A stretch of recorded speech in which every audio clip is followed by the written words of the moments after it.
Right.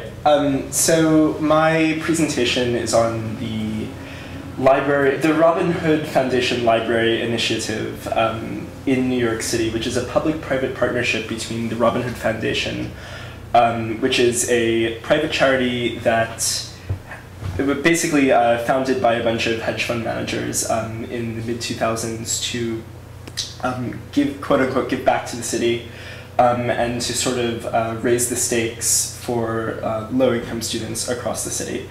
So what the project is a set of transformed elementary school public libraries that are housed within public schools in New York City. And so most of these libraries are in the outer boroughs and not in Manhattan, and in generally the poorer parts of the city. And I guess basically the interesting thing about them is that they are at once elementary school libraries, but they are also open to the public. And they're sort of meant to bridge the gap in these communities where there is either a poor public library with no children's library facilities, or there is no school library at the public school itself. So it's a sort of, it's a space with a bit of duality in it, but it's also a space that is created as a dynamic rethinking of the school library as sort of a didactic tool, but also the different ways in which libraries can be a transformative space. So what you're looking at now is sort of the overall, the branding of the library project. And this branding was created by Michael Beirut of Pentagram Design in New York, which is a fairly prominent international design group. But basically, it sort of spells out the ethos of the project. So this sort of moves me into this idea of branding, and all of the libraries have this sort of branding outside of their doors, using Pentagram's library with an exclamation point as a constant motif. And this is integrated throughout the libraries, but it's really interesting in that it sort of brands the libraries for the students to say, hey, there's a library here, you know, as you're walking on your way to class or you're walking on your way to lunch. It advertises the idea of the library as a way to really attract students and to get them to use these resources. For the parents, it acts as a different sort of brand, revealing sort of with more connotations to the organization itself, the Robin Hood organization, and sort of in the same way that Tesco would have, I guess, a sign over one of their stores. This is a Robin Hood library, and that is something to be proud of, and it's something to sort of be attracted to. That moves us into one of the libraries themselves. And so this is a library designed by Todd Williams and Billy Tsian architects. And they just did, they mainly work in cultural projects. And they do the sort of architecture that is very tasteful and restrained and not what you would immediately think of as kid-friendly. But basically, it's this whole idea of high-minded design being enacted as a transformative element for these libraries. So you have the Eames chairs, you have the elliptical table, you have these incredibly detailed and custom-milled bookshelves that actually wind up becoming the walls of the space. So this is a plan and section view of the library as it is. And so they work within these mostly rectangular spaces, and the idea is to make a sort of dynamic reading / learning space, something that can be transformed and used in a multi-purpose way. And what the architects here have done is to create a line of bookshelves that create the walls of the library itself.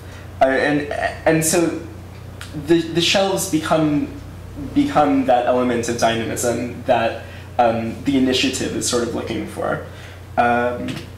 Moving on, this is PS 69 by Richard H. Lewis Architects, and this one's interesting, and I guess it illustrates the idea that in a lot of these schools, the library space is reclaimed from different rooms. So in this case, this library space used to be administrative offices. And so the idea was that as children would enter through the doors, they'd walk up into the library, into this sort of modern version of a grand reading room, this stylized, very, very bright orange version of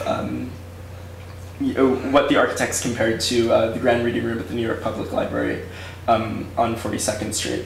So in that sense, a lot of these libraries are really transformed spaces and are not purpose-built as such.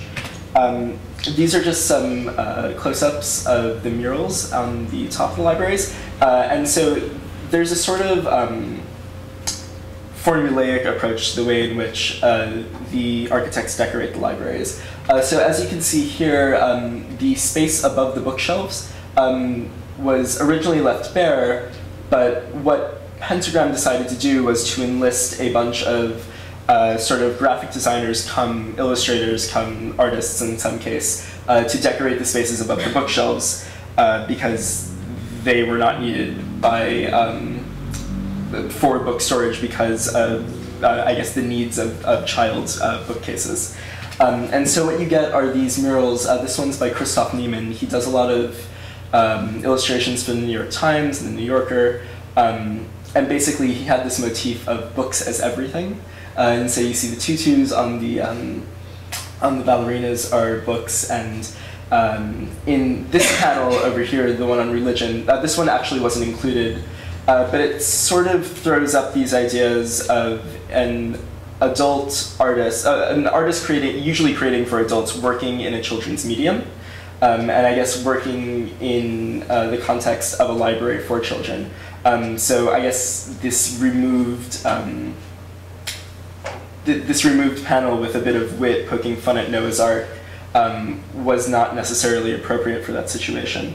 And then this last slide is Myra Kalman's mural for PS 47 in the Bronx. And this one's really interesting just for, I guess, issues of mural as didactic tool.